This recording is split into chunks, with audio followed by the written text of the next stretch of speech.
जी अस्सलाम वालेकुम। कैफेट आज के लेक्चर आगाज़ करते हैं। Lecture number 10। आज के लेक्चर में क्या सीखने जा रहे हैं हम? चैप्टर 2 हमने स्टार्ट किया था। चैप्टर 2 है हमारा ऑडिट रिपोर्ट से रिलेटेड, जो कि हमारे ऑडिट की मोस्ट इंपॉर्टेंट डॉक्यूमेंट है।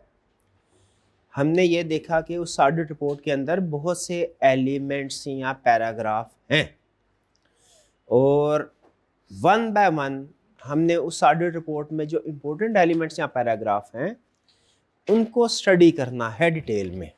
ऐसा ही यहाँ पे थे ना, ऑडिट रिपोर्ट के डिफरेंट एलिमेंट्स थे। ठीक है, बता सकते हैं कौन कौन से एलिमेंट्स थे? कुछ याद है आपको? कुछ याद है कौन कौन से एलिमेंट्स थे? ओपिनियन, बेसिस फॉर ओपिनियन, फिर की audit matter, management responsibility paragraph, auditor responsibility paragraph, ठीक है, और other legal and regulatory requirements वगैरह वगैरह। ये हमारे कुछ पैराग्राफ थे जो ऑडिट रिपोर्ट में शामिल होते हैं और हमने ये एग्री किया था कि अब ऑडिट रिपोर्ट को हम इसके पैराग्राफ को मज़ीद डिटेल में सीखेंगे कि किस सिचुएशन में कौन सा पैराग्राफ आता है या नहीं आता या कैसे चेंज होता है हर पैराग्राफ। तो जो पहला पैराग्राफ हमने स्टार्ट किया था डिटेल में वो था हमारा की ऑडिट मैटर पैराग्राफ।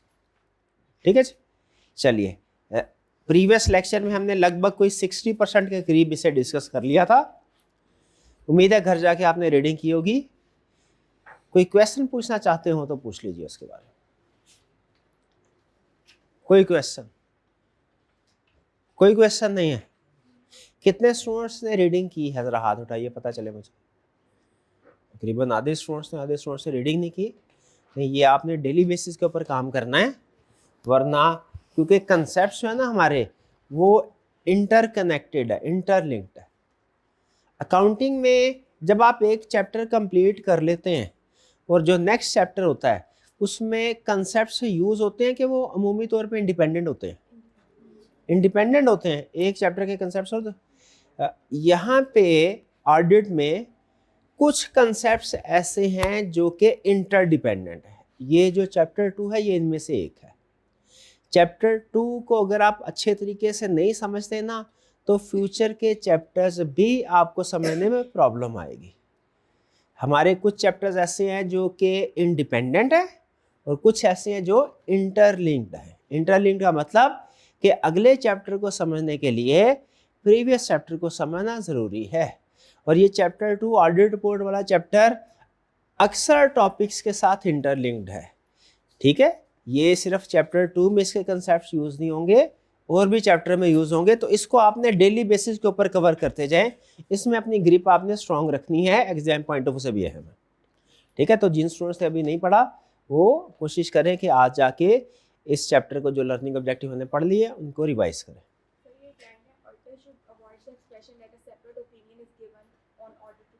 हाँ, ये एक लाइन है कि ऑडिट मैटर में कि ऑडिटर को अवॉइड करना चाहिए कि वो एक सेपरेट ओपिनियन दे रहा है। देखिए, आपके ख्याल में एक रिपोर्ट में कितने ओपिनियन होने चाहिए? एक ही होना चाहिए भाई। या तो हमें ये कहना चाहिए कि फाइनेंशियल स्टेटमेंट ठीक है, या ये कहना चाहिए कि फाइनेंशियल स्टेटमेंट ठीक नहीं है। प्रॉब्लम है। हम कहाँ बताते हैं कि फाइनेंशियल स्टेटमेंट ठीक है या नहीं? Opinion paragraph. क्या ओपिनियन पैराग्राफ के अलावा किसी और पैराग्राफ में भी बताना चाहिए, या दूसरे लफ्जों में ओपिनियन रिपोर्ट में एक ही पैराग्राफ में आना चाहिए कि मल्टीपल पैराग्राफ में ओपिनियन आना चाहिए? एक ही पैराग्राफ में, ताकि पता चले एक ही ओपिनियन, वरना तो कंफ्यूजन क्रिएट हो जाएगी। की ऑडिट मैटर पैराग्राफ में वो यही एक लाइन उसने लिखी है कि आप ओपिनियन चूंकि फर्स्ट रिपोर्ट के फर्स्ट पैराग्राफ में दे चुके हैं, तो जब आप की ऑडिट मैटर को डिस्क्राइब कर रहे होंगे तो आपने इस तरह की वर्डिंग इस्तेमाल नहीं करनी जिससे आपको लगे कि यहां पे आप दोबारा ओपिनियन दे रहे हैं। ओपिनियन वाली वर्डिंग या मिलती जुलती वर्डिंग दोबारा की ऑडिट मैटर में यूज नहीं कर। वैसे तो ये हर पैराग्राफ का रूल है, बाकी और भी पैराग्राफ है भाई। मैनेजमेंट रिस्पॉन्सिबिलिटी पैराग्राफ में भी ऐसी वर्डिंग यूज नहीं करनी चाहिए जिससे लगे कि आप कोई अलग से मजीद ओपिनियन दे रहे हैं।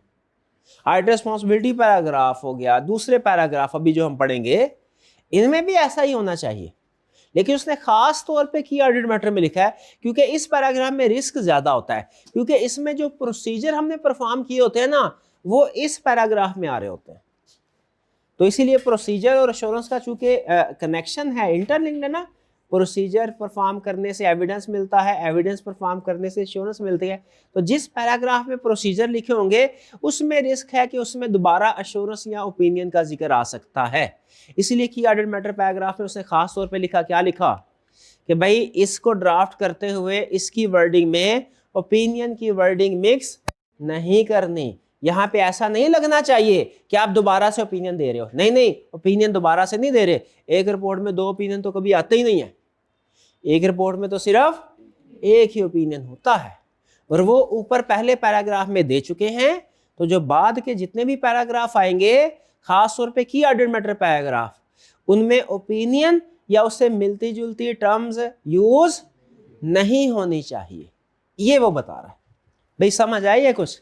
अच्छा, एक चीज है में रखना है, बात समझ आए फिर ओके करना है। ऐसा नहीं कि उस्ताद ने कह दिया, हम भी स्टूडेंट से, उस्ताद जो कहते हैं समझ आ गई है, ऐसे लगता था कि जैसे उस्ताद को कहेंगे ना समझ नहीं है तो बेअदबी हो जाएगी, कोई बेअदबी नहीं होगी।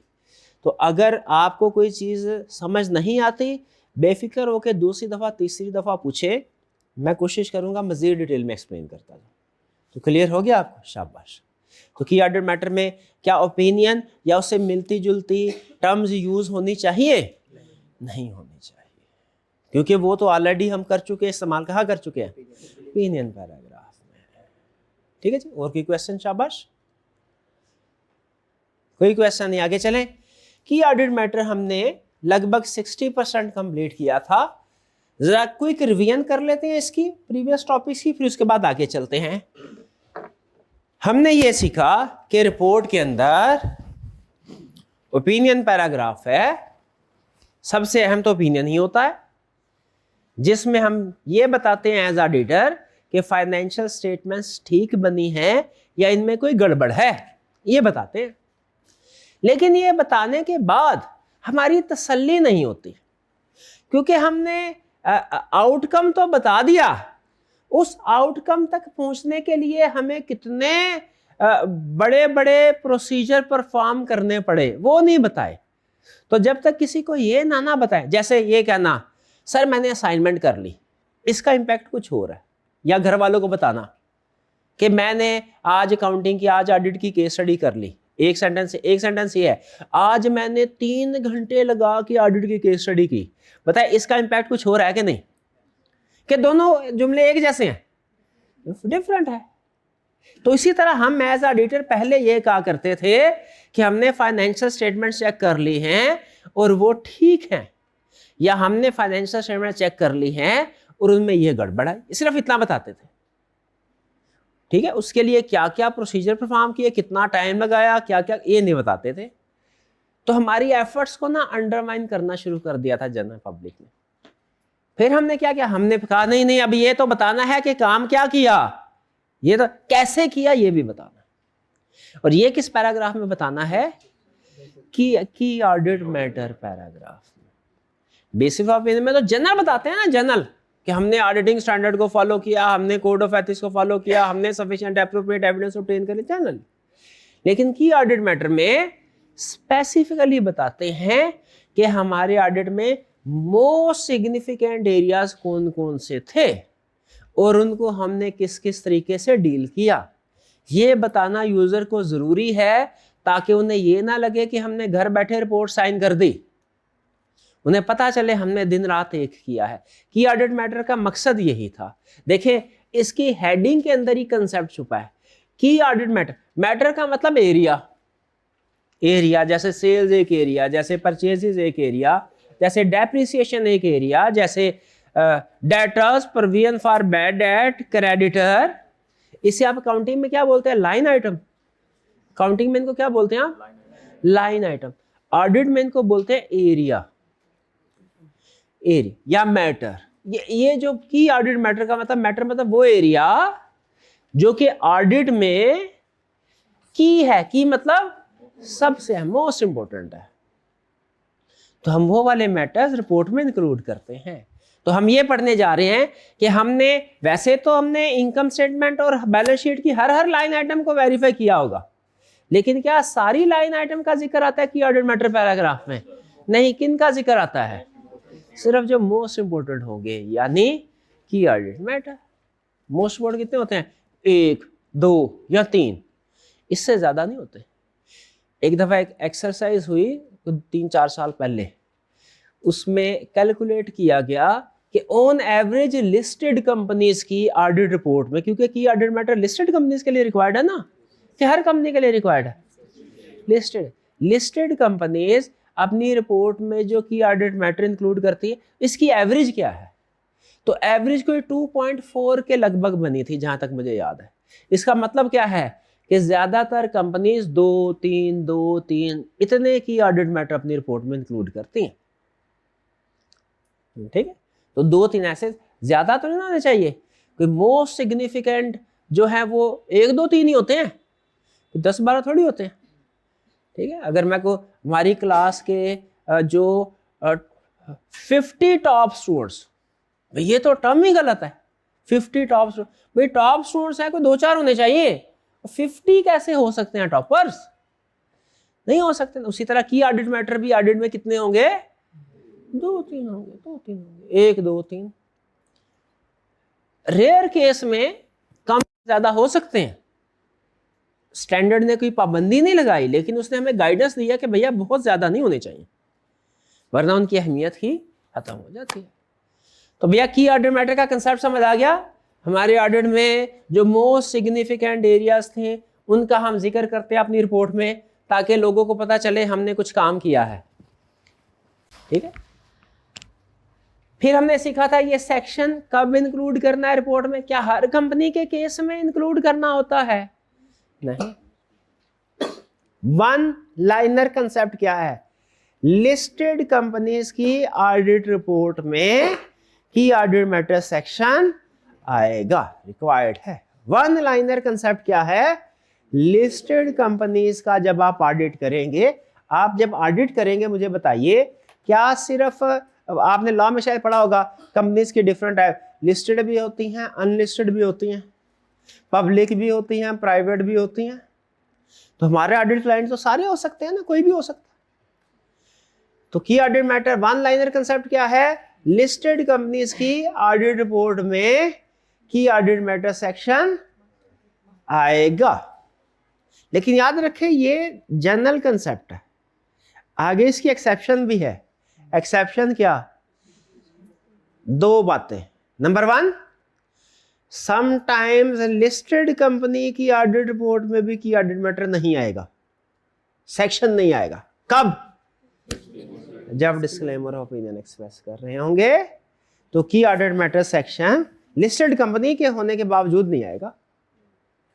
और दूसरी एक्सेप्शन क्या है? बाज का अनलिस्टेड में भी आ जाएगा की ऑडिट मैटर सेक्शन। वो कैसे? हाँ, अगर लॉ रिक्वायर करे या ऑडिटर जरूरी समझे, या ऑडिटर जरूरी समझे। ठीक है जी, ये बात समझ आ गई आपको? क्या अब इसमें एक लफ्ज इस्तेमाल हुआ डिस्क्लेमर ऑफ ओपिनियन, वो हमें नहीं आता अभी।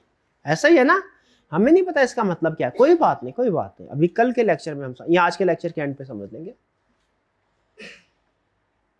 पहला कंसेप्ट हमने रिवाइज हो गया हमारा। क्या कंसेप्ट? कि ऑडिट मैटर सेक्शन कब रिपोर्ट में आएगा। और देखिए मैंने आपको एक बात बताई थी, अगर आपको याद हो, कि ऑडिट मैटर सेक्शन अलग कंसेप्ट है और की ऑडिट मैटर अलग कंसेप्ट है। जैसे क्लास अलग कंसेप्ट है और स्टूडेंट्स अलग कंसेप्ट है। ठीक है, क्लास का मतलब वो पूरा एरिया, स्टूडेंट्स उसमें से ज्यादा हो सकते हैं। तो की ऑडिट मैटर सेक्शन रिपोर्ट के अंदर एक एरिया, और की ऑडिट मैटर उसके अंदर जैसे स्टूडेंट होते हैं उसमें 2-3 मैटर्स आ जाएंगे की ऑडिट। तो दोनों अलग अलग है। की ऑडिट मैटर सेक्शन अलग कंसेप्ट है और की ऑडिट मैटर्स अलग। याद करने के लिए एक बात ध्यान में रखें, एक रिपोर्ट के अंदर की ऑडिट मैटर सेक्शन तो एक ही होगा, लेकिन उसके अंदर की ऑडिट मैटर्स एक से ज्यादा भी हो सकते हैं। एग्रीड? हम वन बाय वन उनको एक्सप्लेन करते हैं। चलिए ये भी अच्छा। अब मुझे बताइए नेक्स्ट, हमें यह पता चल गया लिस्टेड कंपनी है, की ऑडिट मैटर सेक्शन आना ही आना है। अब अगला फैसला क्या करना होता है हमने कि की ऑडिट मैटर्स कैसे डिसाइड करें, कौन सा मैटर की ऑडिट मैटर है कौन सा नहीं। अच्छा एक चीज ध्यान में रखिएगा, ये मैंने आपको पहले शायद लेक्चर में बताया था, अकाउंटिंग का पेपर तैयार करने में और ऑडिट का पेपर तैयार करने में फर्क है। ये बात मैंने बताई थी। क्या फर्क है? अकाउंटिंग में जजमेंट्स कम इस्तेमाल होती है, बहुत कम, उसमें 2 + 2 = 4 ही होगा। आप रूल सीखते हैं और उस रूल्स के मुताबिक आप फैसले करते जाते हैं, अपनी जजमेंट इस्तेमाल नहीं, यानी अपनी सोच समझ इस्तेमाल नहीं करते, बस जो सिखाया गया वो आपने काम करते गए। ऐसा ही है, मैथमेटिकल वर्क होता है, रूल्स और उसको अप्लाई करते हैं। ऑडिट में याद रखिए ऐसा नहीं है।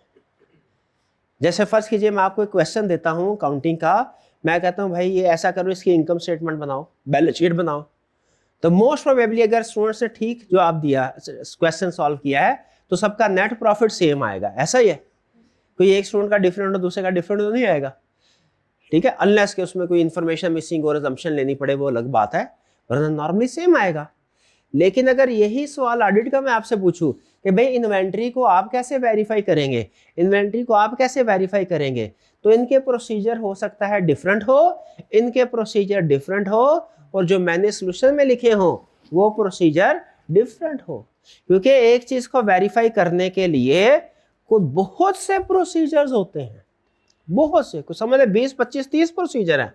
आपने और 3-4 लिखे होंगे, उन्होंने कोई और 3-4 लिखे, मैंने कोई और 3-4 लिखे। तो याद रखिए काउंटिंग में डिफरेंट का मतलब अमूमी तौर पे होता है रॉन्ग, ऑडिट में डिफरेंट का मतलब रॉन्ग लाजमी नहीं है कि रॉन्ग, समटाइम होगा समटाइम। क्यों भला? क्योंकि इसमें हम जजमेंट अप्लाई करते हैं, याद है, प्रोफेशनल जजमेंट। जजमेंट का मतलब यही है अपनी सोच समझ को इस्तेमाल करना है। तो कौन से मैटर्स को की ऑडिट मैटर के तौर पे इंक्लूड करना है और कौन से मैटर्स को किया, ये फैसला जब करेंगे, क्या इसकी कोई लिस्ट पक्की, क्या इसका कोई हार्ड एंड फास्ट फार्मूला लिखा हुआ है?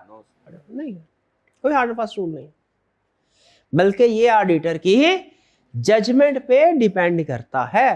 हो सकता है ये ऑडिट करें, इनके की ऑडिट मैटर कुछ और हो, ये रेवेन्यू को की ऑडिट मैटर कंसीडर करें, ये हो सकता है रेवेन्यू की बजाय रीवैल्यूएशन ऑफ फिक्स्ड एसेट्स को की ऑडिट मैटर कंसीडर करें।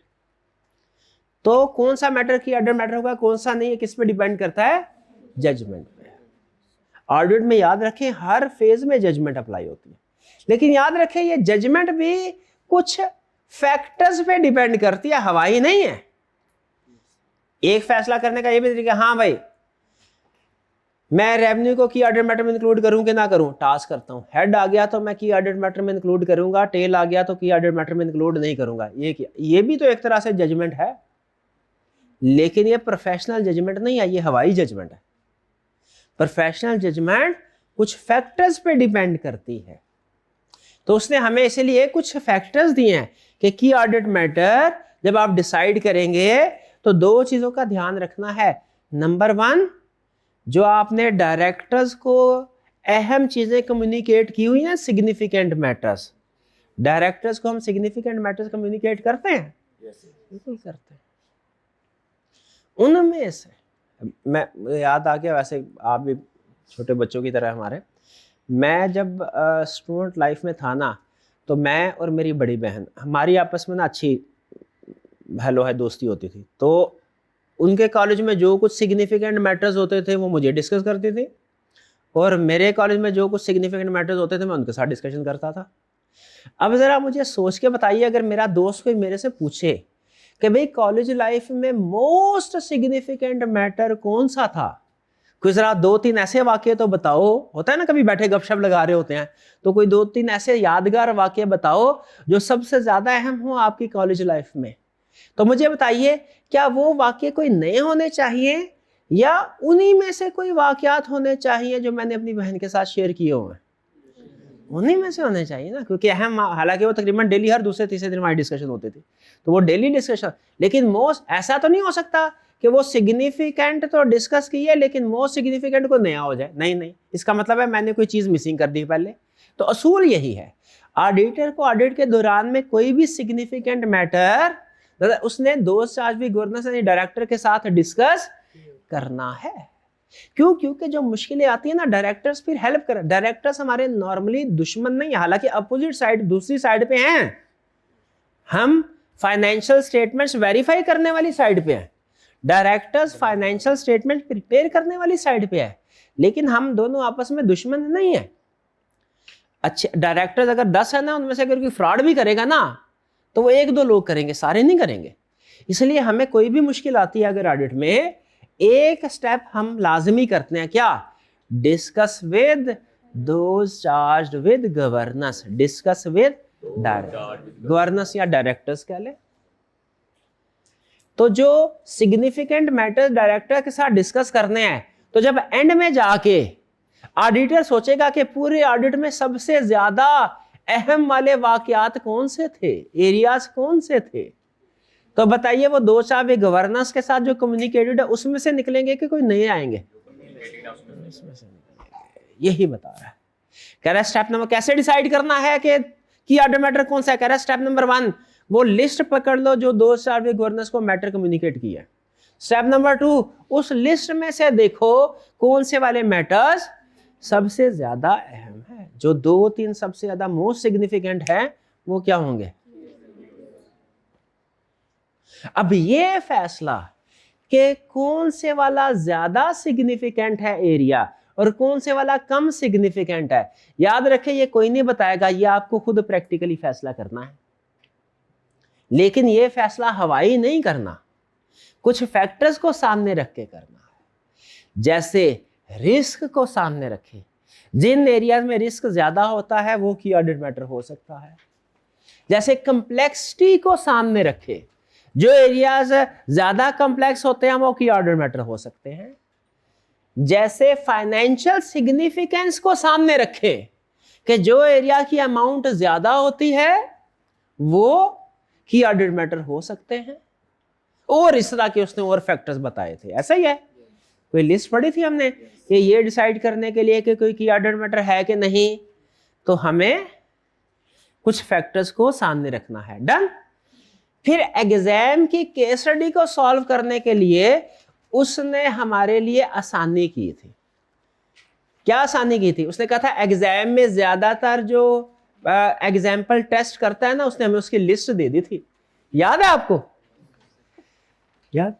रिप्रोडक्शन के क्वेश्चन के लिए तो की ऑडिट मैटर की डेफिनेशन और ये जो मैटर्स फैक्टर्स वगैरह ये अहम है, लेकिन एग्जाम में केस स्टडी के लिए, और ये मैं आपको बता दूं हर पैराग्राफ की एग्जांपल्स आएंगी, एग्जांपल्स याद कर ली आपने, समझे हक अदा कर लिया, केस स्टडी सॉल्व करने के काबिल हो गए। हमारे ऑडिट में खास तौर पे इस चैप्टर के अंदर बहुत सी एग्जांपल्स आएंगी। जिस स्टूडेंट ने सारी एग्जांपल को समझ लिया, केस स्टडी उसकी इंशाल्लाह कभी गलत नहीं होगी। तो कंसेप्ट भी अहम है, एग्जांपल्स भी अहम है। रिप्रोडक्शन के क्वेश्चन के लिए कंसेप्ट याद करना अहम है और केस स्टडी को सॉल्व करने के लिए एग्जाम्पल समझना अहम है। तो एग्जाम में हो सकता है आपसे की ऑडिट मैटर की डेफिनेशन पूछ ले, रिप्रोडक्शन के क्वेश्चन के लिए इसको याद करना जरूरी है, लेकिन इस डेफिनेशन से केस स्टडी सॉल्व नहीं होगी। हो सकता है वो आपसे पूछ ले कि ऑडिट रिपोर्ट में कब की ऑडिट मैटर सेक्शन इंक्लूड किया जाता है, कब नहीं किया जाता। ये रिप्रोडक्शन का क्वेश्चन है, ये याद किया होगा। रिप्रोडक्शन के क्वेश्चन के लिए तो चल जाएगा ये जो आपने याद किया होगा, केस स्टडी इस कंसेप्ट से नहीं होगा। ठीक है, केस स्टडी के लिए क्या आता है फिर? एग्जाम्पल्स। सारा लर्निंग ऑब्जेक्टिव एक तरफ, ये एग्जाम्पल्स एक तरफ, करना सारा ही है, लेकिन ये एग्जाम्पल्स केस स्टडी के पॉइंट ऑफ व्यू से ज्यादा अहम है। इनको तो आपने बार बार, अच्छा याद करने की जरूरत नहीं है, बार बार पढ़े। ठीक है, ये जितनी भी एग्जाम्पल आएगी ना ऑडिट में, इनको आपने याद करने की जरूरत नहीं है। अगर करना चाहे कर ले, रिक्वायर्ड नहीं है, लेकिन बार बार पढ़ेंगे तो ये ऑटोमेटिकली याद हो जाएंगी। यानी आपने इस काबिल होना है कि एग्जाम में जैसे ये सिचुएशन सामने है आपको पता चले, ओह ये तो मैंने वहां पे पढ़ी थी, ये तो मैंने वहां पे पढ़ी थी। ठीक है, जैसे होता है ना बचपन का दोस्त क्लास में जो साथ बैठता था, वो अभी आपके सामने आएगा, क्या आप उसकी शक्ल पहचान लेंगे कि नहीं पहचान लेंगे?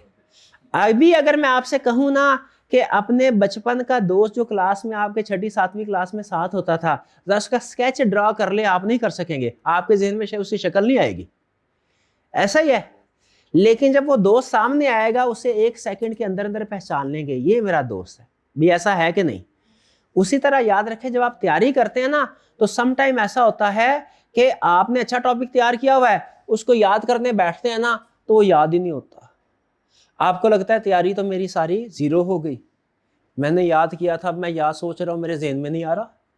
तैयारी जीरो नहीं होती, आपको फॉल्स फीलिंग आती है, क्योंकि जैसे ही वो क्वेश्चन सामने आया ना, केस स्टडी सामने आई, फौरन आपका माइंड क्लिक कर जाता है, ओ ये तो एग्जांपल मैंने इस लिस्ट में पढ़ी थी की ऑर्डर मैटर में। ठीक है, तो एक दफा आपने जिंदगी में एक दफा भी कोई चीज पढ़ी हो ना, ये चीज ध्यान में रखिएगा, वो जीरो कभी नहीं होती, जीरो कभी नहीं होती। ठीक है, वो गालिबन शफीकुर रहमान की किताब में कोई इस तरह की मिसाल थी, कहते हैं मेरे दोस्त ने कहा यार मैं याद करता हूँ ना जो चीज़ें, तो वो सारी याद नहीं रहती, मैं भूल जाता हूँ, मैं याद करता हूँ चीज़ें तो भूल जाता हूँ। उसने कहा अच्छा ऐसा करो, तुम भूलने की कोशिश करो, कुछ ना कुछ याद रह जाएगा। तो जब हम याद देखिए, दोनों एक्सट्रीम है। आप अगर किसी चीज़ को एक दफ़ा पढ़ लिया ना, उसको कंप्लीटली याद करना चाहें नहीं याद होगी, उसको कंप्लीटली भूलना चाहें भूलेगी भी नहीं। ऐसे होता है ना, जैसे कुछ चीजें हम जिंदगी में याद करना चाहते हैं याद नहीं होती, उस तरह कुछ भूलना चाहते हैं तो क्या भूल जाती है? वो भी नहीं भूलती। ये मिड में चलता है। तो जिंदगी में एक दफा भी आपने कोई कंसेप्ट पढ़ा ना तो ये ना सोचिएगा कि वो जाया हो गया, नहीं, आखिरी महीने में ऐसे लगता है मैं पेपर छोड़ देता हूं क्योंकि मेरी तैयारी है नहीं, है तैयारी, है तैयारी। तो याद रखिए, एग्जाम्पल्स की बात कर रहे थे हम, एग्जाम्पल की बात, ये एग्जाम्पल आपने पढ़ी, समझ आई इन एग्जाम्पल्स की? समझ ना भी है, अगर ये एग्जाम्पल आपके सामने आए तो पहचान लेंगे। बताइए क्या इनमें प्रोविजन फॉर बैड डेट है की ऑर्डर मैटर में या नहीं? बताइए है कि नहीं? की ऑर्डर मैटर के एग्जाम्पल में प्रोविजन फॉर बैड डेट है? नहीं। रीवैल्यूएशन है? क्रेडिटर्स हैं? नहीं है। रेवेन्यू है? इंपेयरमेंट है? शाबाश, बस यही चीज चाहिए, छोटा सा काम है, केस स्टडी एग्जाम्पल से। डन जी, ओके, इसको मार्क कर लीजिए वेरी इंपॉर्टेंट, ये फारिग टाइम में पढ़ते रहना। आगे चलते हैं, कम्युनिकेटिंग की ऑर्डर। फिर हमने ये स्टडी किया था कि की ऑर्डर मैटर को रिपोर्ट में इंक्लूड करना है, कैसे करना है। हमने पता चला 3 सेक्शन होंगे, व्हाट, व्हाई, हाउ। और फिर हमने एक एग्जाम्पल स्टडी की थी, पढ़ी थी। एग्जाम्पल क्या? ये पढ़ी आपने? कितने स्टूडेंट ने एग्जाम्पल पढ़ी? ये तो आधे से भी कम, 30% स्टूडेंट ने एग्जाम्पल पढ़ी है। क्या मतलब, पढ़ के क्यों नहीं आए? ये एग्जाम्पल हमने प्रीवियस लेक्चर में पढ़ी थी, एक्चुअल बोर्ड में पढ़ी थी। ओके ओके, तो उसमें से की ऑर्डर मैटर पढ़ा था? एक्चुअल कितने स्टूडेंट्स हैं जिन्होंने एक्चुअल रिपोर्ट में या बुक में से किसी एक जगह से की ऑर्डर मैटर पढ़ा हो? हाँ, अब ठीक है, एक ही बात है, कोई फर्क नहीं है। आइए जरा फिर से पढ़ लेते हैं, कोई बात नहीं, टाइम तो हमारे पास खुला है, कोई मसला नहीं। ये अब की ऑर्डर मैटर के, अच्छा ये लाइन तो आपको समझ आ गई ना, order should avoid the expression that a separate opinion is being given on key order matter particularly in case of adverse opinion. भाई ये लाइन तो समझ आ गई ना। एडवर्स ओपिनियन समझ में नहीं आई होगी मुझे पता है, जैसे डिस्क्लेमर ओपिनियन समझ में नहीं आया, लेकिन ये कंसेप्ट तो समझ आ गया भैया। ओपिनियन सेक्शन में आएगा कि ऑर्डर मैटर में ओपिनियन या उससे मिलते जुलते अल्फाज नहीं लिखने। डन। तो फिर की ऑर्डर मैटर में लिखना क्या कहता है, अभी बताता हूं ना। सबसे पहले हेडिंग देनी है की ऑर्डर मैटर की, फिर उसके बाद की ऑर्डर मैटर की डेफिनेशन लिखनी है। ये क्या है डेफिनेशन? पहले डेफिनेशन, फिर उसके बाद की ऑर्डर मैटर को डिस्क्राइब करना। डेफिनेशन क्यों लिख रहा है, हालांकि आपको तो पता है की ऑर्डर मैटर क्या होता है।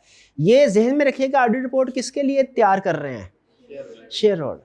तो बाज़ औक़ात ऐसा होता है ऑडिट रिपोर्ट के अंदर कुछ बेसिक चीजें होती हैं, हम उनको भी एक्सप्लेन कर रहे होते हैं। क्यों? क्योंकि रिपोर्ट हमारे लिए नहीं बन रही। रिपोर्ट किसके लिए बन रही है? शेयर होल्डर के, लेमैन के लिए, आम यूजर के लिए, ऑर्डनरी। तो उसको चीजें की डेफिनेशन बताना भी जरूरी है। तो इसलिए की ऑर्डर मैटर सेक्शन में पहले उसने उसको एक्सप्लेन किया कि की ऑर्डर मैटर होता क्या है, फिर उसने की ऑर्डर मैटर को डिस्क्राइब किया। ऐसा ही होना चाहिए था ना, क्योंकि आपको पता है की ऑर्डर मैटर क्या होता है, क्लास में पढ़ लिया, आम यूजर ने तो नहीं पढ़ा। की ऑर्डर मैटर क्या कह रहा है? Key order matter are those matters, matter मतलब एरिया, वो एरिया है, वो सिचुएशंस हैं that in our professional judgment, in our professional judgment. समझे ये क्यों लिखा है? क्योंकि ये हमारी जजमेंट है, और judgment person to person vary करती है। Judgment person to person vary करती है। डैड कहता है ये हमारा professional judgment were of most significance in audit of financial statements of current period, जो कि मोस्ट सिग्निफिकेंट, इसमें फोकस किसके ऊपर है भला? Most significant. और करंट पीरियड जाहिर है ऑडिट करंट पीरियड का ही होता है।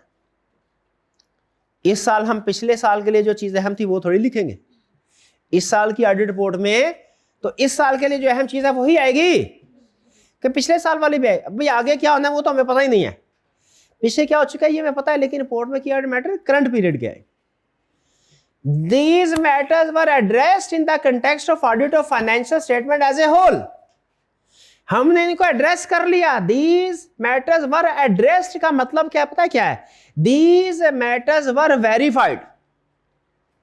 हमने इन मैटर्स को वेरीफाई कर लिया है।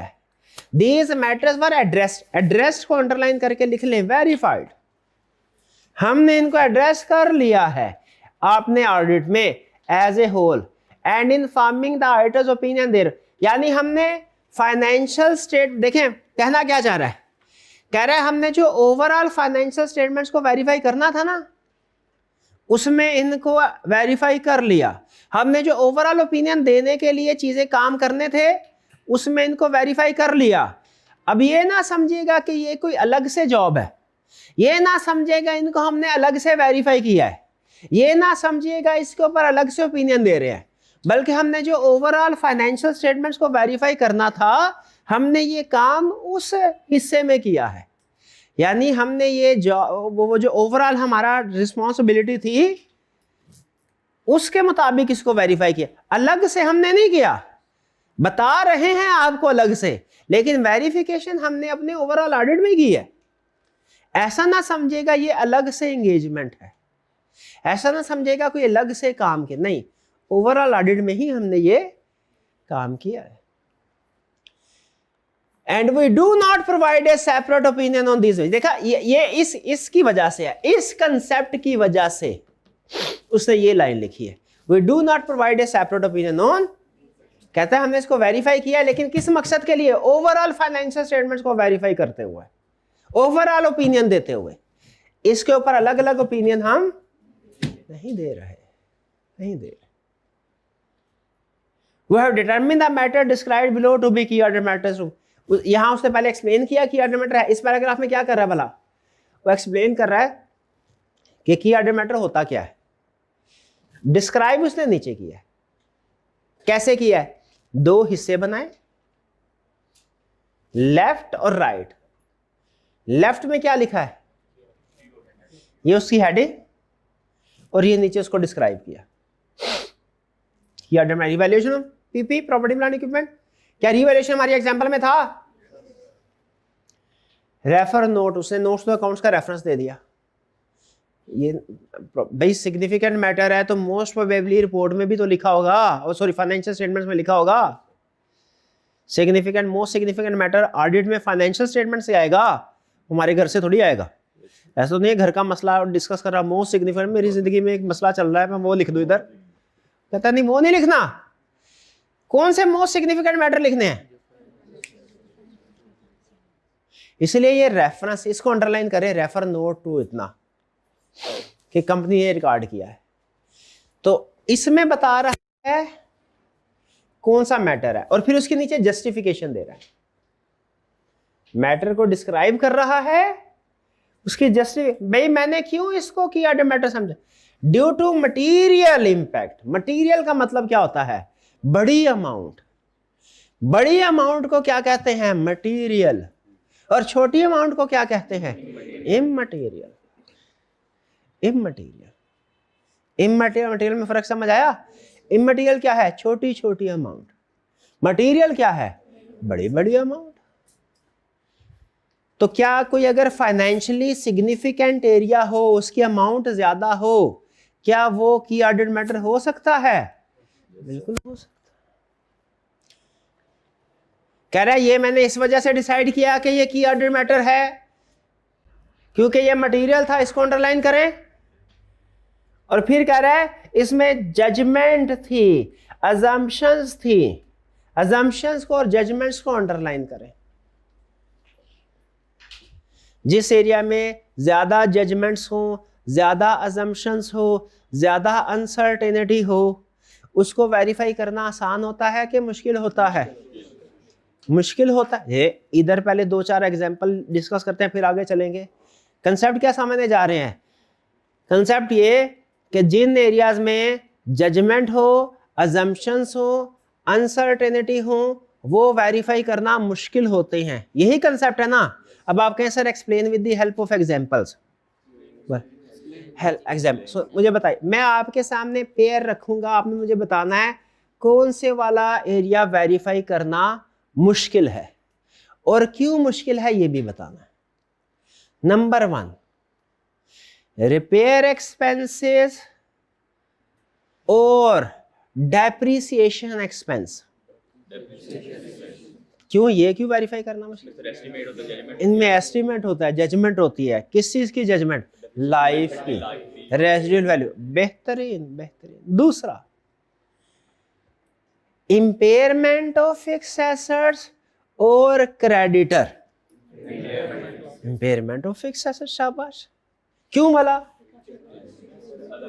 इसमें भी अजम्पशन, जजमेंट्स, अनसर्टेनिटीज होती हैं जिनको हम डिटेल में वेरीफाई नहीं कर सकते। देखिए, जो चीज सिंपल हो रही है, जो चीज फ्यूचर से रिलेट होगी ना, जिस एरिया में फ्यूचर का कोई ना कोई अंदाजा आएगा, वो वेरीफाई करना मुश्किल हो गया क्योंकि फ्यूचर अनप्रेडिक्टेबल होता है। इसकी क्लासिक एग्जांपल बता दूं, आईकैप ने जो सबसे ज्यादा पूछी हुई है, लीगल केसेस पेंडिंग।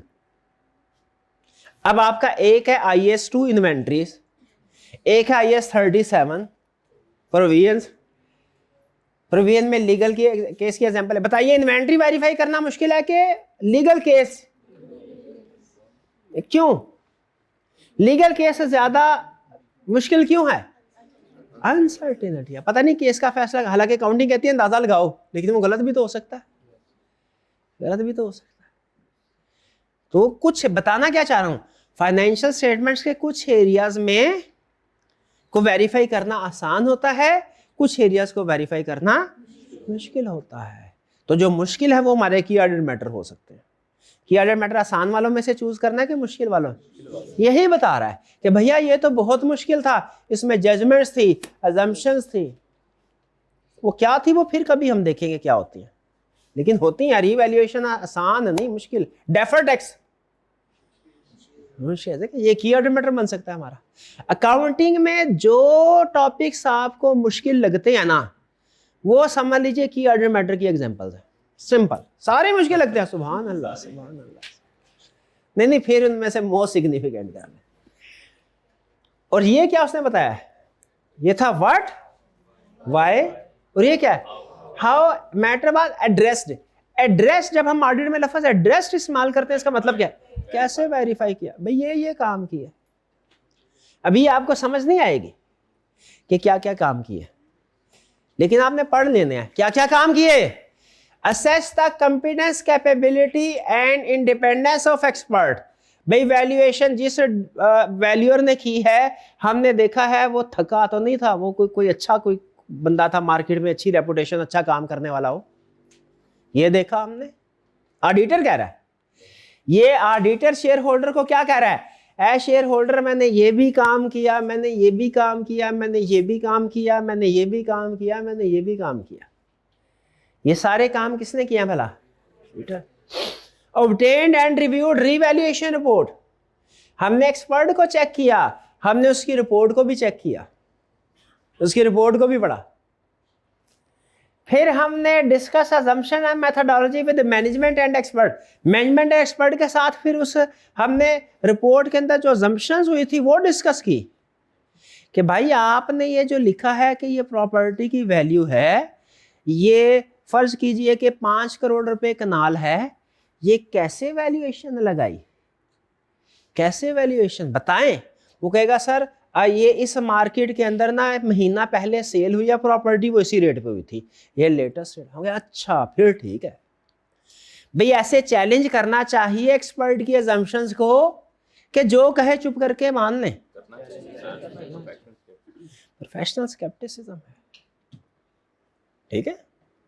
कुछ लोगों के ऊपर हम इतना ज्यादा शक नहीं करते, जैसे टीचर के ऊपर, जो पढ़ा दिया जैसा पढ़ा दिया सर ने सही पढ़ाया होगा, चाहे सिलेबस सही तरह करवाया, केस स्टडी की सफिशिएंट प्रैक्टिस, बस सर ने करवा दिया, ऐसा ही है। उसका डॉक्टर होता है, उसके ऊपर भी अंधा एतमाद करते हैं। तो जो भी कैप्सूल दे देता है खोल के देखते हैं उसमें क्या है क्या नहीं, टेस्ट करवाते हैं भैया कि खतरनाक चीज नहीं, क्या करते हैं। हालांकि गलत मेडिसिन हो तो जिंदगी का खतरा भी हो सकता है, लेकिन नहीं करते हैं। लेकिन प्रोफेशनल कहते हैं पर्सनल लाइफ में चाहे प्रोफेशनल स्केप्टिसिज्म अप्लाई करें या ना करें, आपकी मर्जी, प्रोफेशनल लाइफ में जरूर अप्लाई करना। इसीलिए जो वैल्यूअर ने रिपोर्ट दे दी उसे ट्रू मान ले कि उसे पढ़ें। तो असूल याद रखिएगा, हमारे ऑडिट में जितने भी डॉक्यूमेंट्स आएंगे ना, चाहे वो किसी ने भी बनाए हो, चाहे वो डॉक्यूमेंट बैंक ने बनाया हो, मैनेजमेंट ने बनाया हो, वैल्यूअर ने बनाया हो, लॉयर ने बनाया हो, एक प्रोसीजर आपने लाजमी लिखना है। क्या? Inspect this document, read this document. ये प्रोसीजर लाजमी आएगा, ठीक है जी। प्रैक्टिस बाज़ औक़ात कुछ चीजें ऐसी होती हैं, आप जब प्रोफेशन से बाहर आ जाते हैं फिर आपको पता चलता है कितनी अहम थी। हम बैंक कार्ड करने के लिए जाते थे तो बैंक लोन देता था, तो एक एग्रीमेंट साइन करता था, लोन एग्रीमेंट। वो बड़ा टेक्निकल सी डॉक्यूमेंट होती थी, लीगल सी। आज कभी आर्टिकल्स में नहीं पढ़ा था, अब आके पता चलता है वो कितनी अहम चीज़ थी। उसको पढ़ने से कितनी लर्निंग होती है कि आपने अगर ज़िंदगी में किसी को पैसे देने हैं तो किन किन चीज़ों का ध्यान रखना चाहिए, अपने आप को कैसे सिक्योर करना चाहिए, ठीक है। तो कुछ चीज़ें, तो एग्जाम में जब कभी कोई लीगल केस आ गया, आपने एक लाइन लाजमी लिखनी है, क्या? Inspect documents of legal case. Exam में कभी उसने कहा रीवैल्यूएशन की है तो एक प्रोसीजर लाजमी लिखना है, क्या? Inspect the revaluation. एग्जाम में उसने कहा बैंक से लोन लिया है, एक लाइन लाजमी लिखनी है, क्या? इंस्पेक्ट लोन एग्रीमेंट, ठीक है। तो यही वो पढ़ रहा है, और ना सिर्फ ये कि पढ़ रहा है बल्कि उसको डिस्कस भी कर रहा है, सर ये चीज ऐसे क्यों है, ये चीज ऐसे क्यों है। Check relevance and accuracy of data, देखना है कोई डाटा सही यूज किया है। प्रॉपर्टी की वैल्यूएशन हुई है तो जिसमें जो एरिया होता है वो सही कैलकुलेट किया है ना। आपने अभी कभी अपने घर की मेजरमेंट की है, एरिया लेंथ कितनी है, विड्थ कितना है? नहीं की, कोई बात नहीं, तो वो कर लेनी चाहिए, ठीक है। वो अंदाजा वैसे ही अपने वैल्यूएशन में क्या उसको इंक्लूड करना चाहिए कि नहीं करना चाहिए? बिल्कुल करना चाहिए। तो ये कह रहा है डाटा जो, अब जाहिर है ये एसेट टू एसेट वेरी करेगा डाटा, जो भी data use. Confirm appropriate count disclosure, देखो क्या काउंटिंग और डिस्क्लोजर ठीक है। रीवैल्यूएशन के डिस्क्लोजर होते हैं कि नहीं होते? IAS 16 में लिखे हुए हैं ना, रीवैल्यूएशन की काउंटिंग आती है।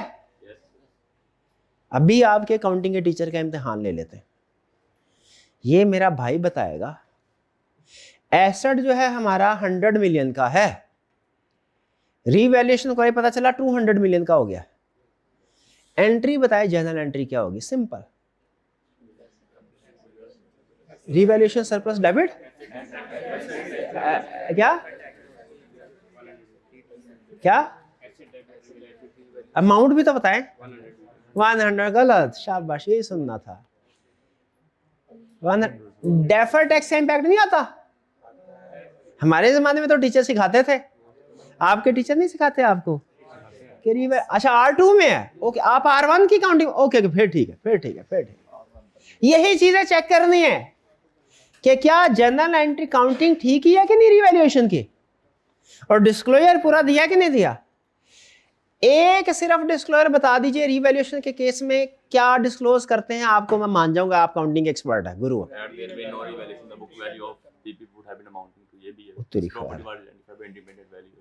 क्या पता नहीं क्या कह रहे हैं, कहना क्या चाह रहे हैं, कुछ चीज सही बताई होगी इन्होंने। बताइए कोई आसान दो हरफी बात बताएं, आसान। रिवैल्यूअर का नाम, वैल्यूअर का नाम जिसने वैल्यू, और डेट ऑफ वैल्यूएशन भी शायद होती है। तो ये चीजें चेक करने, भाई ये बात समझ आ गया, बात समझ आ गई। ये प्रोसीजर क्या हर केस में एक जैसे रहेंगे? नहीं, एरिया बदलेगा तो उसके लिहाज से जो वेरिफिकेशन के प्रोसीजर हैं ये भी बदल जाएंगे। एरिया बदलेगा तो वेरिफिकेशन के प्रोसीजर भी। डन जी, आगे चले। हाँ, ये तो समझ लीजिए सिर्फ रिवीजन ही हो रही थी। अब मैं कंसेप्ट, नए कंसेप्ट, क्या एक्सेप्शंस टू कम्युनिकेशन, यानी क्या ऐसा हो सकता है कि कोई मैटर की ऑडिट मैटर हो लेकिन हम उसे रिपोर्ट में इंक्लूड ना करें? Yes sir. देखिए ये बड़ा बारीक फर्क है, पिक करना है आपने डिफरेंस। एक कंसेप्ट है कि की ऑडिट मैटर सेक्शन रिपोर्ट में नहीं आना, वो कंसेप्ट फर्क है। ये कौन सा कंसेप्ट है? की ऑडिट मैटर सेक्शन तो आएगा, उसमें एक मैटर जो कि की ऑडिट मैटर है, एक मैटर जो की ऑडिट मैटर है, कब रिपोर्ट में इंक्लूड नहीं करना? कब नहीं करना। मुझे इससे हमेशा एक अकाउंटिंग का कंसेप्ट याद आ जाता है, ऑडिट के ताल्लुक नहीं है उसका लेकिन वैसे ही मिलता है कि 37 में था, जब मैं स्टूडेंट लाइफ में था तब याद किया, वो जीबो गरीब से कंसेप्ट अभी भी याद है कुछ। उसमें था कि जो प्रोविजन हैं, कंटीजेंसीज हैं, उनको आपने फाइनेंशियल स्टेटमेंट्स में डिस्क्लोज करना है, रिकॉर्ड करना है, डिस्क्लोज करना है। लेकिन उसमें एक रेयर केस ऐसा भी था कि जब आपने किसी डिस्क्लोजर इंक्लूड नहीं करना, हालांकि रिक्वायर्ड था, उसकी एग्जांपल थी शायद कि कोई लीगल केस है, जब उस लीगल केस को डिस्क्लोज करने से आपका डिफेंस वीक होता हो और दुश्मन को ज्यादा फायदा होता हो, जो ऑपोजिट है, फायदा कम और नुकसान ज्यादा होता हो अगर किसी चीज को डिस्क्लोज करने का, तो फिर उसे डिस्क्लोज ना। ये है कोई इस तरह की बात IAS 37 में पढ़ी हुई है कि नहीं पढ़ी हुई? किसी स्टूडेंट ने नहीं पढ़ी हुई, लेकिन क्या आपको जरा कॉमन सेंस वाली बात लग रही है कि जो IFRS कहता है वो डिस्क्लोज जरूर करो, लेकिन अगर उसको डिस्क्लोज करने से बिजनेस को नुकसान होता हो तो क्या फिर डिस्क्लोज करना चाहिए कि नहीं? रिपोर्टिंग तो बेहतरीन हो जाएगी, बिजनेस ठप हो जाएगा। तो ये एक्सेप्शन थी, एक्सेप्शन थी। अब पता नहीं शायद रिवाइज होकर निकल गई हो, मुझे नहीं पता, मेरा ख्याल होगी, लेकिन आप पढ़ेंगे R2 में पढ़ेंगे या C5 लेवल पे जाके पढ़ेंगे। उसी तरह आप मुझे बताइए, अगर एक ही ऑडिट मैटर है, फर्ज कीजिए, मिसाल दे रहा हूं, हम हैं पाकिस्तान में एस्टैब्लिशमेंट के ऑडिटर, फर्ज करें, उसमें आपको पता है मुल्क में ऐसे होता है कि दूसरे मुल्कों के जासूस हमारी तरफ, हमारे जासूस दूसरी तरफ, हम ऑडिट कर रहे हैं, हमें पता चला बड़ी बड़ी भाई दूसरे मुल्कों से कोई खुफिया खबरें आई, फर्ज करें, मुझे नहीं पता ऐसे होता है कि नहीं होता, मिसाल दे रहा हूं, दूसरे मुल्क कुछ 2-4 जासूस थे, उन्होंने हमें इनसाइड इंफॉर्मेशन दी, हमने उनको किसी को 20 मिलियन दे दिए, किसी को 50 मिलियन दे दिए। अब मैं ऑडिटर हूं, मैं सोच रहा हूं क्या, कहा ये तो अमाउंट बहुत ज्यादा है, मैटर भी सिग्निफिकेंट है, इसको ऐसा करते हैं कि अपनी रिपोर्ट के अंदर मैं की ऑडिट मैटर में इसको इंक्लूड करता हूं और बता दूंगा इस मुल्क में इस जगह पे ये जासूस रहता है, उसका ये नाम है, उसको इतने रुपए दिए हैं, ये दूसरे मुल्क में ये जासूस इस जगह पे रहता है, उसको इतने रुपए दिए हैं, की ऑडिट मैटर वाला सेक्शन मेरा बेहतरीन हो जाएगा। भाई लगा है कि नहीं भाई, होना चाहिए कि नहीं भाई? अब तो डाला भी नहीं आना क्योंकि हमने उधर ही होना है ऑडिट करने के लिए क्लाइंट की प्रेमिसेस में। तो मुझे बताइए क्या लिखना चाहिए कि नहीं लिखना चाहिए? क्यों? ये की ऑडिट है तो मोस्ट सिग्निफिकेंट, बड़ी बड़ी अमाउंट्स है, नहीं लिखना चाहिए। क्यों नहीं लिखना चाहिए? क्योंकि हाँ, इसको अगर की ऑडिट मैटर में इंक्लूड करते हैं तो फायदा कम नुकसान ज्यादा होगा। इसीलिए इस तरह के मैटर, हालांकि वो कोई मोस्ट सिग्निफिकेंट मैटर भी हो ना, तो लेकिन उसका फायदा कम और नुकसान ज्यादा हो, तो वो मैटर हमने डिस्क्लोज नहीं करना। ठीक है भाई, ऑडिट ज्यादा अहम कि पाकिस्तान ज्यादा अहम? पाकिस्तान ज्यादा अहम, ऑडिट दुबई में जाके ऑडिट करना, अब तो वो भी हालात नहीं रहे। तो लॉ, अच्छा दूसरा क्या, जब लॉ और रेगुलेशन प्रोहिबिट करे, जब लॉ मना कर दे कि कोई मैटर आपने डिस्क्लोज नहीं करना, तो फिर लॉ तो आपको पता है जो चीज कह दे करना, लॉ बोले करने का तो करने का, लॉ बोले नहीं करने का तो नहीं, सिंपल, इसकी कोई लॉजिक नहीं होती। एग्जाम्पल होती है लीगल रिक्वायरमेंट्स की, लॉजिक नहीं होती। एग्जाम्पल सुन लें, लॉ ने बोला भैया डायरेक्टर जो हैं अगर वो कोई 2 नंबरी कर रहे हैं, जैसे एक केस था, डायरेक्टर था, उसने गाड़ी ली, कंपनी के पैसों से गाड़ी लेके पर्सनल नेम पे रजिस्टर करवा ली। हालांकि आपने लॉ में पढ़ा होगा वो क्या कहते कि कंपनी के जितने भी एसेट्स हैं कंपनी के नाम पर रजिस्टर होने चाहिए, पढ़ा है ना, क्या investment to be in name of company को इस तरह का। तो उसने क्या किया डायरेक्टर ने, कंपनी के पैसे, अगर इस तरह की अमाउंट बड़ी है, बताइए सिग्निफिकेंट मैटर है कि नहीं? छोटा मोटा के मोस्ट सिग्निफिकेंट, टॉप लेवल का। लेकिन रेगुलेटर एससीसीपी कहता है भैया इस तरह की बात हो ना तो चुपके से मुझे बताओ, ताकि हम अपनी टीम उधर भेज के फौरी तौर पे छापा मार के सारा एविडेंस इकट्ठा करें। अगर आपने इस तरह की बातें पहले मैनेजमेंट डायरेक्टर के साथ डिस्कस कर ली, अगर इस तरह की बातें आपने डिस्क्लोज कर दी, तो वो बंदा ना अलर्ट हो जाएगा और वो फौरन सीधा पता चीजों को करने की कोशिश करेगा, छुपाने की कोशिश करेगा। तो अगर कोई मैटर की ऑर्डर मैटर तो है लेकिन लॉ मना कर दे, तो क्या उसे डिस्क्लोज करना चाहिए? नहीं करना चाहिए। अगर कोई की ऑर्डर मैटर तो है लेकिन उसको डिस्क्लोज करने का फायदा कम और नुकसान ज्यादा हो, डिस्क्लोज करना चाहिए? नहीं करना चाहिए। ये बात समझ आ गई?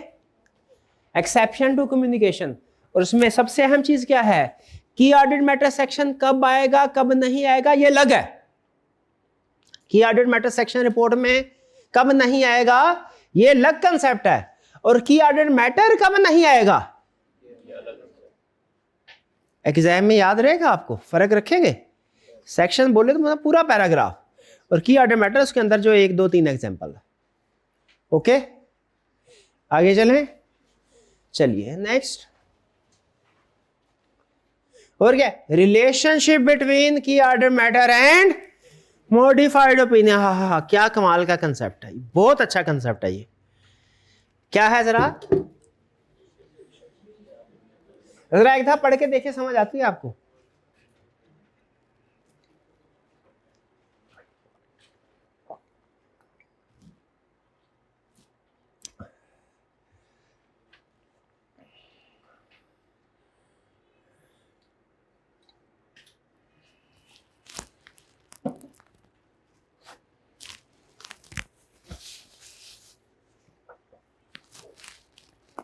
मेरे को समझ आई? कितने स्टूडेंट को समझ आई? कितनों को नहीं आई? ज्यादातर को नहीं आई, शुक्र है। वरना तो अगर आपको समझ आ जाती तो फिर हमारी जरूरत क्या रह जाती? ऐसा ही है ना, शुक्र है आपको समझ नहीं आई। अब जरा समझने की कोशिश करते हैं। ये तो आपको पता है ओपिनियन अलग पैराग्राफ है और की ऑर्डर मैटर ये पता है, और ये भी आपको पता होगा फिर ओपिनियन अनमोडिफाइड भी हो सकता है और मॉडिफाइड भी, ऐसे ही है। अच्छा जरा मुझे बताइए आपके ख्याल में ज्यादा सिग्निफिकेंट क्या है, अनमोडिफाइड ओपिनियन कि मॉडिफाइड? बेहतरीन बेहतरीन। मॉडिफाइड ओपिनियन सिग्निफिकेंट होते हैं कि छोटा मोटा मसला है? किसी कंपनी की ऑडिट रिपोर्ट पे मॉडिफाइड ओपिनियन दे दिया जाए, छोटा मोटा मसला है कि बड़ा मसला है?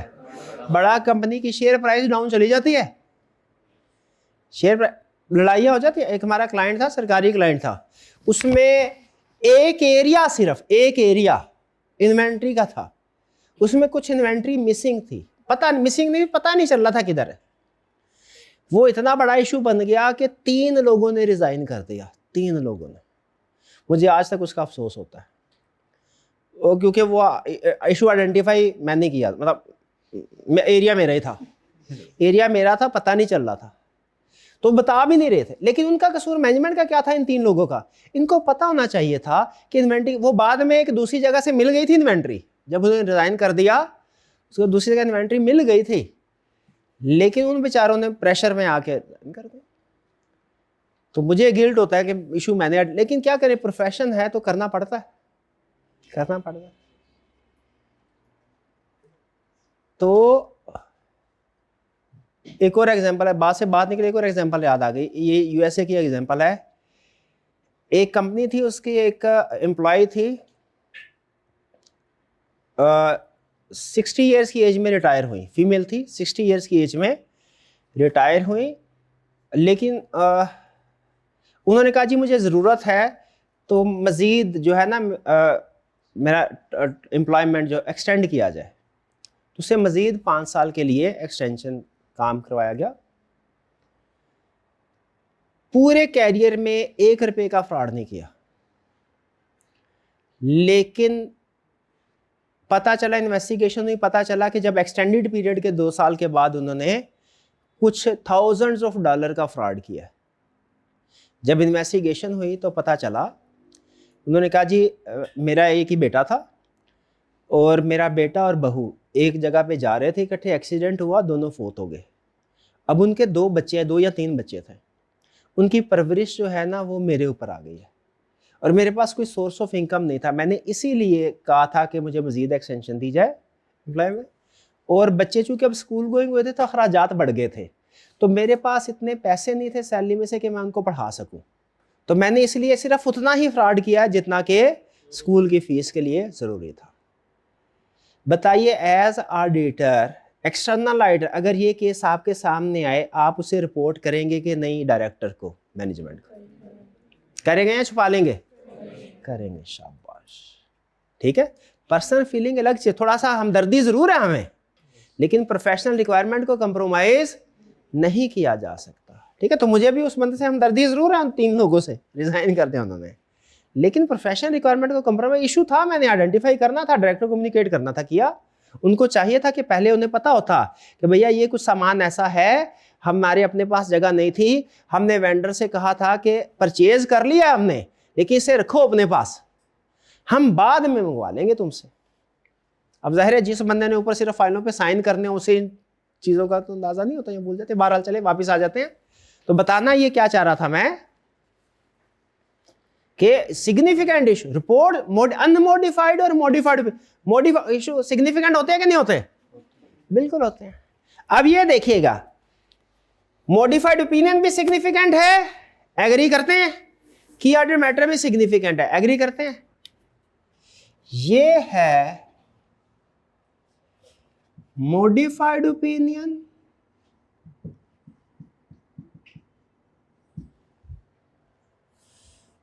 और ये है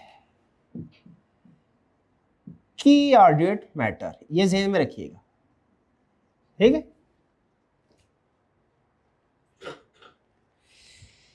इसके ऊपर फोकस करें, बाकी चीजें छोड़ दें, इस एरिया के ऊपर फोकस करें। ये आपको क्या बता रहा है? ये आपको ये बता रहा है कि सम टाइम ऐसा होता है कि कोई मैटर मॉडिफाइड ओपिनियन भी है, यानी की ऑर्डर्ड मैटर भी है, कुछ की ऑर्डर्ड मैटर रह सकते हो जो की ऑर्डर्ड मैटर भी हैं, और डन। अच्छा, अब आपसे एक सवाल पूछता हूं मैं, हमारे ऑडिट में कभी कभार ऐसे होता है कि कोई एक चीज 2 पैराग्राफ की डेफिनेशन पे पूरा उतर जाती है, क्या हमें उसे रिपोर्ट में दोनों जगह डिस्कस करना चाहिए या एक जगह? बताइए, एक जगह करना चाहिए, डुप्लीकेशन तो नहीं होनी चाहिए। अब मैं इसको थोड़ा सिंपल क्वेश्चन पूछता हूं आपसे, फर्ज करें एक मैटर मॉडिफाइड ओपिनियन भी है, एक मैटर की ऑर्डर मैटर भी है, एक मैटर मॉडिफाइड ओपिनियन भी है, की ऑर्डर मैटर भी है, उसे दोनों जगह पे आना चाहिए कि एक जगह पे? एक जगह पे, शाबाश। किस जगह पे? अगला सवाल, जो ज्यादा अहम हो। ज्यादा अहम है, दोनों ही अहम है, ज्यादा अहम कौन सा है? तो जब कोई ओपिनियन, देखिए मॉडिफाइड ओपिनियन सिग्निफिकेंट होते हैं, बिल्कुल होते हैं। इसका मतलब है मॉडिफाइड ओपिनियन भी है और सिग्निफिकेंट होने की वजह से की ऑर्डर मैटर भी है। भी समझे कि नहीं? मॉडिफाइड ओपिनियन भी है और सिग्निफिकेंट होने की वजह से, तो दोनों जगह है? नहीं, एक जगह है। किस जगह है? Modified opinion. अगला सवाल, की ऑडिट मैटर में आएंगे तो नहीं, लेकिन क्या उनका हवाला दे देना चाहिए, इशारा कर देना चाहिए कि भाई ये 3 की ऑर्डर मैटर जो हम नीचे बताने लगे हैं ये तो की ऑर्डर मैटर है ही है, लेकिन एक ऊपर मॉडिफाइड ओपिनियन वाला वो भी की ऑर्डर मैटर समझो। रेफरेंस देना चाहिए कि नहीं? वे समझ रहे हैं कि नहीं? रिप्रोड्यूस नहीं करना, रेफरेंस दे देना चाहिए कि नहीं? रेफरेंस क्या देना चाहिए? क्या भाई ऊपर जो मॉडिफाइड ओपिनियन है वो भी की ऑर्डर मैटर ही है, उसके अलावा ये नीचे 3 की ऑर्डर मैटर या 2 की ऑर्डर मैटर और है। लेकिन याद रखिएगा, सिर्फ रेफरेंस देना है मॉडिफाइड ओपिनियन का, उस मैटर्स को डिस्क्राइब नहीं करना, क्योंकि डिटेल में वो ओपिनियन, बेसिस फॉर ओपिनियन में एक्सप्लेन हुआ होगा। बात समझ रहे हैं? नहीं समझे बात? फिर से शुरू से करते हैं। मुझे बताइए, क्या ऐसा पॉसिबल है कि एक मैटर की ऑर्डर मैटर भी हो, मॉडिफाइड ओपिनियन भी हो और की ऑर्डर मैटर भी हो? बिल्कुल है, क्योंकि देखे मॉडिफाइड ओपिनियन तो बाय नेचर मोस्ट सिग्निफिकेंट होते हैं। मॉडिफाइड ओपिनियन तो बाय नेचर, तो याद रखिएगा जितने भी मॉडिफाइड ओपिनियन है वो की ऑर्डर मैटर भी हैं। जितने भी मॉडिफाइड ओपिनियन है की ऑर्डर मैटर भी हैं। अब एक मैटर 2 डेफिनेशन पूरी कर रहा है तो क्या करें? एक्सप्लेन करेंगे मॉडिफाइड ओपिनियन में, की ऑर्डर मैटर सेक्शन में क्या करना है? उसका रेफरेंस दे देना है, उसको डिस्क्राइब नहीं करना। ये समझे, रेफरेंस देने का मतलब और है, डिस्क्राइब करने का मतलब और है।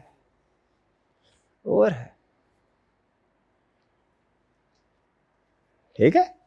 अखबार होता है ना, पुराने जमाने में होता था, तो लिखा होता था बकिया सफा नंबर 3 पर, वो रेफरेंस होता था। डिस्क्राइब किधर होता था? सफा नंबर 3 पे। तो उसी तरह हमने भी कुछ मैटर्स ऐसे होंगे जो सिर्फ की ऑर्डर मैटर है, वो तो की ऑर्डर मैटर सेक्शन में डिस्क्राइब होंगे, और जो की ऑर्डर मैटर भी है, मॉडिफाइड ओपिनियन भी है, वो मॉडिफाइड ओपिनियन में डिस्क्राइब होगा, की ऑर्डर मैटर उसका सिर्फ। अच्छा, रेफरेंस किन अल्फाज में आएगा वो आपको बताना चाह रहा है, ये वो अल्फाज है। तो हम क्या लिखेंगे? जब ऊपर मॉडिफाइड ओपिनियन होगा, नीचे की ऑर्डर मैटर सेक्शन होगा। की ऑर्डर मैटर सेक्शन में क्या लिखना है? In addition to matter described in basis for qualified opinion, we have identified the following key ordered matters. क्या कहना चाह रहा है? कह रहा है जो ऊपर क्वालिफाइड ओपिनियन है वो भी की ऑर्डर मैटर है, उसके अलावा ये वाले हैं। यहां पे अगर आप नोट करें, इसको उसने सिर्फ रेफरेंस दिया है, डिस्क्राइब नहीं किया। डिस्क्राइब वो उसने इसके बाद वाले किए होंगे नीचे। पिक कर रहे हैं बात को? तो सम अप करते हैं बात को।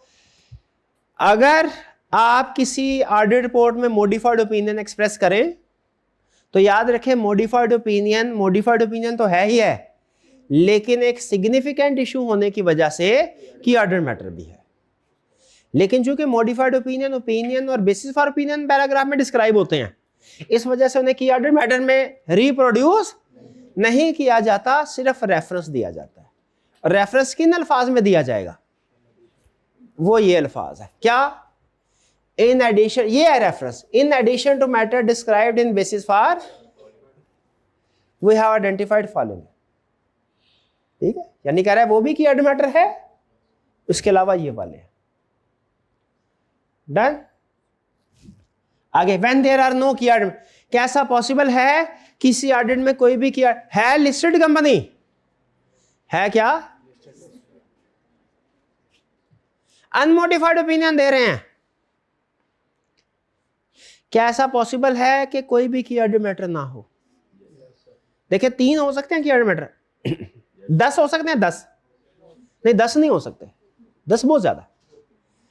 3 हो सकते हैं, 2 हो सकते हैं, 1 हो सकता है, 0 हो सकते हैं।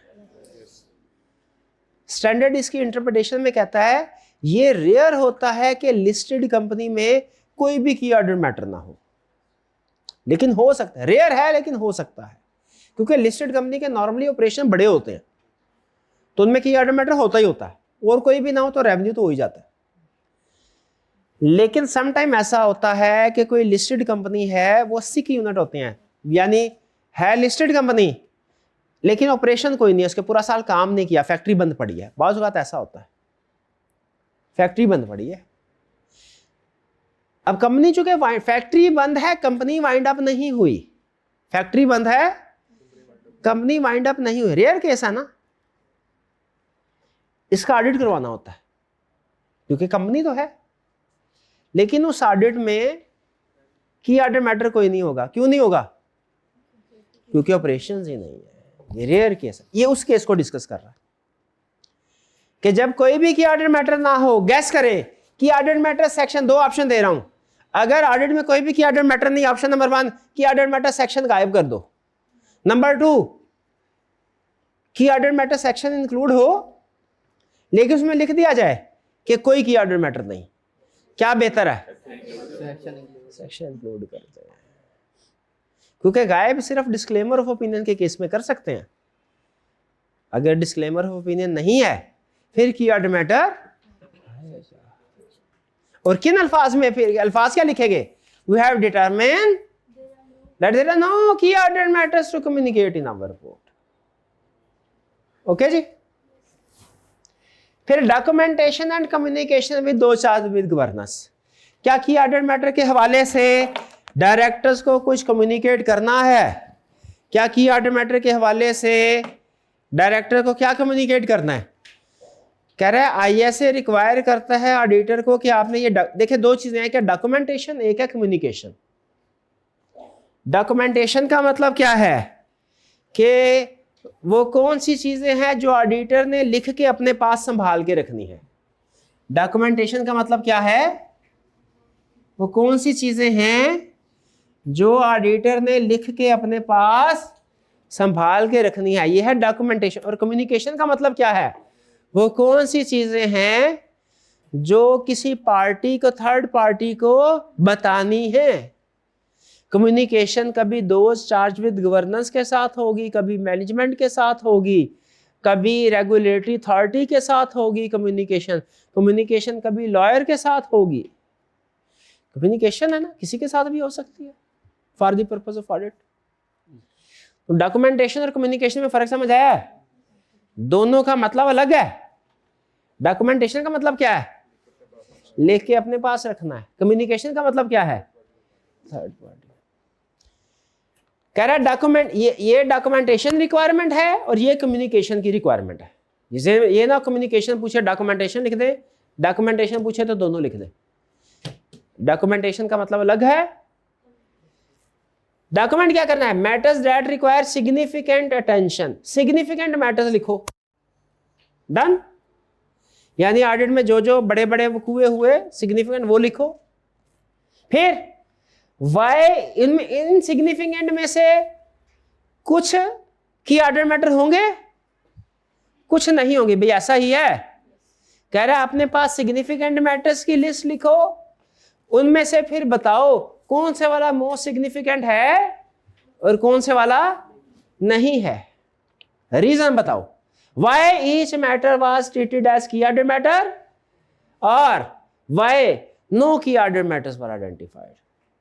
यानी सिग्निफिकेंट मैटर्स की लिस्ट बनाओ और बताओ कौन से वाला इनमें से की ऑर्डर मैटर है या नहीं है। और फिर क्या, अगर कोई की ऑर्डर मैटर है लेकिन रिपोर्ट में इंक्लूड नहीं किया, तो उसकी रीजन बताओ। ये कौन से वाले कंसेप्ट की तरफ इशारा कर रहा है भला?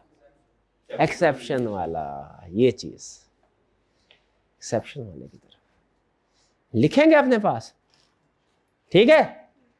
आगे चलते हैं। कम्युनिकेशन क्या क्या करनी है? Auditor also communicates with those of governance about which matters are key order matter, decision that there are no key order। कह रहा है ऑडिटर ने दो चाबी गवर्नेंस को भी बताना है क्या, कौन कौन से मैटर की ऑर्डर मैटर। यानी इसका मतलब हुआ जो भी की ऑर्डर मैटर है वो रिपोर्ट में बाद में लिखने हैं, डायरेक्टर्स को पहले बताने हैं। और अगर कोई की ऑर्डर मैटर ना हो फिर डायरेक्टर को बताना चाहिए, क्या बताना चाहिए? तो कोई की ऑर्डर मैटर नहीं। क्लियर हुई बात भाई? कुछ कुछ समझ आया आपको? ये था की ऑर्डर मैटर, थोड़ा सा टेक्निकल था ना, टेक्निकल चीजें आस्ता आस्ता शुरू हो गई हैं। इस पैराग्राफ में सबसे मुश्किल क्या चीज लगी आपको? क्या चीज? Relation between key order matter. Okay, no problem. Relation between key order matter modified opinion, क्या रिलेशनशिप है? रिलेशनशिप बहुत सिंपल है। क्या? जितने भी मॉडिफाइड ओपिनियन है वो सारे की ऑर्डर मैटर भी हैं। ये रिलेशन है। क्या रिलेशन है? क्यों किया? क्योंकि मॉडिफाइड ओपिनियन अहम है। तबाही फिर गई कंपनी की फाइनेंशियल स्टेटमेंट पे, स्टॉक एक्सचेंज में प्राइसेस डाउन चली गई, ये मोस्ट सिग्निफिकेंट नहीं है। बल्कि आपको बताऊं सबसे मोस्ट सिग्निफिकेंट में भी जो सबसे मोस्ट सिग्निफिकेंट है ना, ये मॉडिफाइड ओपिनियन ही होता है। मॉडिफाइड ओपिनियन ये प्रैक्टिकली बड़ा नेगेटिव सिग्नल होता है। तो क्या रिलेशनशिप है मॉडिफाइड ओपिनियन में और की ऑर्डर मैटर में? जितने भी मॉडिफाइड ओपिनियन है वो की ऑर्डर मैटर भी है। जितने भी मॉडिफाइड ओपिनियन है, एक लाइन ये अगली लाइन, लेकिन उन्हें की ऑर्डर मैटर में नहीं डिस्क्राइब करना। हाँ, मॉडिफाइड ओपिनियन में डिस्क्राइब करना है। शाबाश। तीसरी लाइन में सिर्फ रेफरेंस देना। ये है रिलेशनशिप। 3 पॉइंट। पहला पॉइंट क्या? मॉडिफाइड ओपिनियन जितने भी हैं वो की ऑर्डर मैटर में है। दूसरा, उन्हें की ऑर्डर मैटर में डिस्क्राइब नहीं करना, मॉडिफाइड ओपिनियन और बेसिस फॉर मॉडिफाइड ओपिनियन में करना है। और तीसरा पॉइंट, की ऑर्डर मैटर में सिर्फ रेफरेंस देना है। कुछ हुआ क्लियर? चलिए आइए अब इसके बाद आते एग्जाम चीट शीट की तरफ। एग्जाम चीट शीट आपको पता है ये क्या कंसेप्ट है? एग्जाम चीट शीट का कंसेप्ट क्या है भला? के केस स्टडी का मगज निकाल के, यानी उसमें जो भी काम की चीजें थी वो निकाल के उसको छोटी सी शक्ल, छोटे से सवाल में कन्वर्ट करके आपके सामने रख दिया गया। यानी हर सवाल के पीछे एक केस स्टडी है, ठीक है। लेकिन याद रखें ये तकरीबन 50% टारगेट रखें, आपको समझ आएगी। 50% समझ नहीं है, बहुत सी रीजन है उसकी, ठीक है।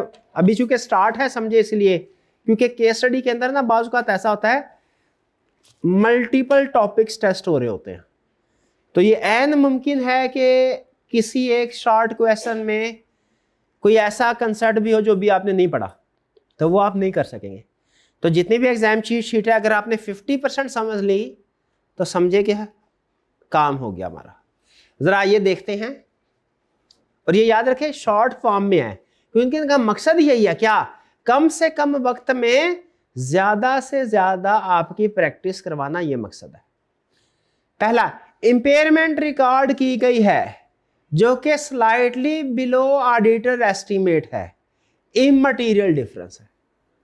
यानी कहना क्या चाह रहा है, देखें अगर मैनेजमेंट ने इम्पेयरमेंट रिकॉर्ड की 1 लाख, ऑडिटर कहता है मेरे ख्याल में 99,000 होनी चाहिए, 99,000, तो मैनेजमेंट ने कुछ और काम किया है, ऑडिटर के ख्याल में कुछ और अमाउंट। जब अमाउंट का डिफरेंस आए इसे क्या बोलते हैं? Miss statement. मिस स्टेटमेंट है इममटीरियल के मटीरियल? ओपिनियन अनमोडिफाइड होगा कि मॉडिफाइड? अनमोडिफाइड। बेहतरीन। लेकिन बताइए क्या ओपिनियन के अलावा कोई और पैराग्राफ आएगा की ऑर्डर मैटर में? की ऑर्डर मैटर किस वजह से आएगा? Example environment. एग्जाम में जब आपने की ऑर्डर मैटर का फैसला करना है, अपनी प्रोफेशनल जजमेंट लगानी है कि एग्जाम्पल्स, एग्जाम्पल्स पहले, एग्जाम्पल स्टूडेंट के लिए एग्जाम्पल ज्यादा अहम है, प्रैक्टिशनर के लिए प्रोफेशनल जजमेंट ज्यादा है। आपके लिए एग्जाम्पल, हाँ अगर एग्जाम्पल में नहीं है फिर आप अपनी जजमेंट लगाए, फिर अंदाजा लगाए, लेकिन अगर एग्जाम्पल में फिर एग्जाम्पल। व्हाट हैपेंस टू की order matter section if auditor gives adverse opinion? क्या होगा अगर auditor adverse opinion modified opinion होता है तो क्या होगा? नो प्रॉब्लम, एडवर्स ओपिनियन दिया जाएगा, बेसिस फॉर एडवर्स ओपिनियन में एक्सप्लेन किया जाएगा रीजन। की ऑडिट मैटर में रेफरेंस दिया जाएगा, लेकिन की ऑडिट मैटर में ऐसी वर्डिंग नहीं लिखनी जिससे लगे कि ओपिनियन दे रहे हैं। ये फर्क आएगा। कुछ कुछ समझ आ रहा है? मुझे पता है मुश्किल लग रहा है, टेक्निकल लग रहा है, चीजें समझ में नहीं आ रही है, ऐसे ही होता है, अभी 1-2 दिन लगेंगे, लेकिन जो अभी डिस्कस कर रहा हूं वो समझ आ रही है। खुद से डिस्कस नहीं कर पा रहे, अब मुझे पता, लेकिन जो मैं डिस्कस कर रहा हूं वो समझ रहे हैं कि नहीं, इतना काफी है अभी के लिए। आगे चलते हैं। फर्स्ट ईयर ऑडिट है, प्रीडिसेसर ऑडिटर बोलते हैं प्रीवियस ऑडिटर को, ऑडिटर चेंज भी तो हो सकता है।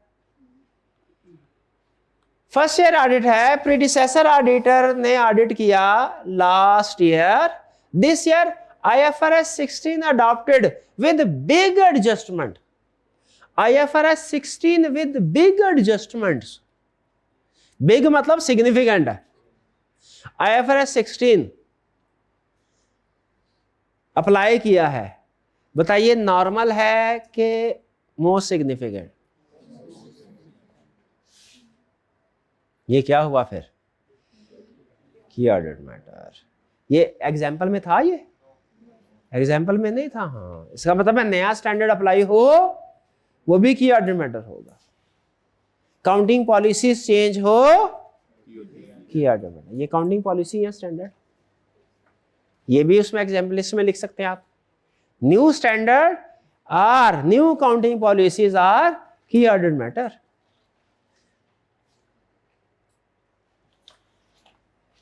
Can a report with adverse, अच्छा company changes revenue recognition policy. अब बताइए पॉलिसी चेंज किया, की ऑडिट मैटर आ सकता है कि नहीं? आ सकता है। ये तो भी सीख लिया IFRS 16 वाली एग्जांपल से।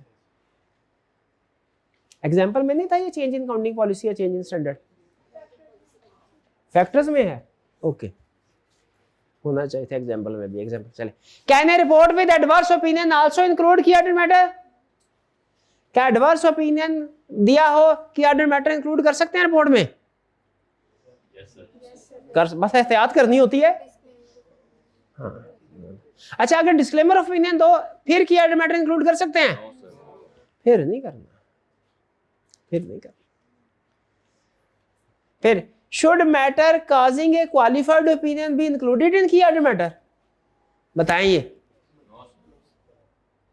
क्या एक मैटर जो क्वालिफाइड ओपिनियन दिया जा रहा है उसे की ऑडिट मैटर में इंक्लूड करना चाहिए? बाय नेचर की ऑडिट मैटर है, लेकिन क्वालिफाइड ओपिनियन किधर जाएंगे सारे? ओपिनियन और बेसिस फॉर ओपिनियन सेक्शन में। की ऑडिट मैटर में उनका सिर्फ रेफरेंस आएगा, उन्हें डिस्क्राइब नहीं करना डिटेल में। Describe opinion basis for opinion में ही होंगे, समझ रहे? आगे, should prior key audit matters be reported if opinion covers both years? क्या पिछले साल के मैटर्स को की ऑडिट मैटर में डालना चाहिए? ये तो डेफिनेशन में उसने बोला हुआ है करंट। ठीक है। Are key audit matters chosen from management communication or prior period issues? अच्छा, ये भी एक्सप्लेनेटरी नहीं है पूरा। Are key audit matters chosen from management communication or prior period नहीं, मैनेजमेंट नहीं, 2 शाफी गवर्नेंस को कम्युनिकेट करना होता है। आपको मैनेजमेंट और 2 शाफी गवर्नेंस में फर्क पता है? मैनेजमेंट में कौन कौन शामिल है? CEO, CFO, ये हर रोज आते हैं ऑफिस में। और दोस्त चार्ज विद गवर्नेंस कौन होते हैं? डायरेक्टर। ये महीने में एक आधी मीटिंग करते हैं। लॉ में पढ़ा होगा कि क्या क्वार्टरली मीटिंग लाजमी होती है, महीने 2 महीने बाद एक आधी मीटिंग करते हैं। तो मैटर्स जो हैं वो जो मैनेजमेंट को कम्युनिकेट की हैं चीजें, उनमें से सिलेक्ट करना है कि डायरेक्टर्स को? डेफिनेशन में 2 चाबी गवर्नेंस लिखा था ना। और क्या है? नो किया। अच्छा, रेवेन्यू ओवर स्टेटमेंट रिस्क है, was significant and told to those shall be governors, should it be included in CAM? Revenue आ सकता है CAM? No CAM arose during audit, should auditor still include key item matter section? Listed company है तो जरूर लिखे। तो फिर उसमें करेंगे क्या? उसमें लिख देंगे no key item matters. Auditor has qualified opinion, should details of qualification also appear in key item matter? Reference देना, तो डिटेल किधर जाएगी? हाँ बस ये इतना काफी है। ठीक है, ये असल में इनडायरेक्टली आपकी केस स्टडी की प्रैक्टिस हो रही थी। क्लियर? कुछ समझ आया आपको? चलिए, ये था आपका आज का लेक्चर। आज आपने इसको रीड करना है, ये चीट शीट दोबारा पढ़िएगा। ठीक है, अभी 1-2 मजीद पैराग्राफ जब हम कंप्लीट कर लेंगे ना, खासतौर पे ये नेक्स्ट पैरा, इसके बाद आपको होम असाइनमेंट मिलना शुरू हो जाएगी। कल आज आपकी होम असाइनमेंट समझे नहीं है कोई, लेकिन कल से होगी। मॉडिफाइड ओपिनियन में बड़ी केस स्टडी आएगी अपने टेस्ट की। कल से फिर डेली बेसिस के ऊपर इंशाल्लाह आपको होम असाइनमेंट मिलेगी, तैयार रहिएगा। आज का लेक्चर यहाँ खत्म करते हैं। अल्लाह हाफिज़।